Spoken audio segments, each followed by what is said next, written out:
Pulse is the number of heartbeats per minute. Pulse gives information about the health of the heart by indicating its pumping speed.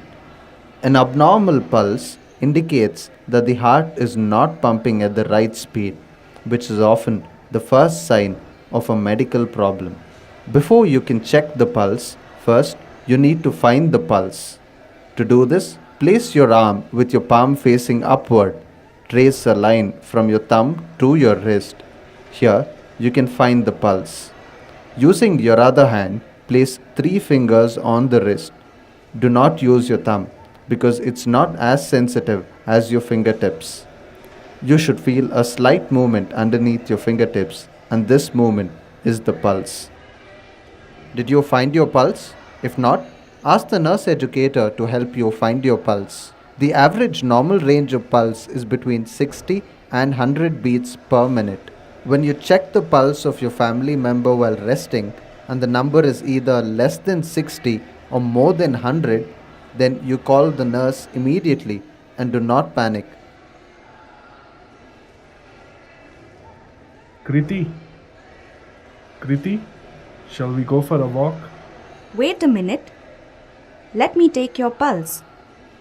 But you checked in the morning. Yes, I have to check your pulse thrice each day, and also before and after exercise. Now lie down.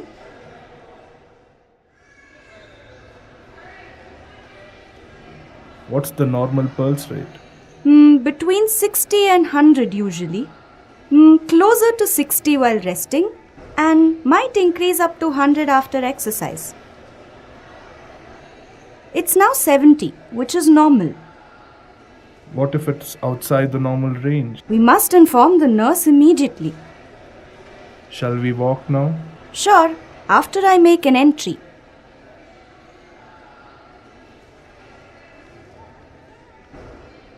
What is the average normal range of pulse? Between 60 and 100 beats per minute. What should you do if you check the pulse and it's outside the normal range? Call the nurse immediately, but do not panic. What should you do if you're at home and the pulse is outside the normal range? Again, call a nurse immediately, but do not panic. How often and at what times should you measure the pulse? You should measure the pulse thrice a day, in the morning, afternoon, and once in the evening. You should have now learned how to find and check the pulse.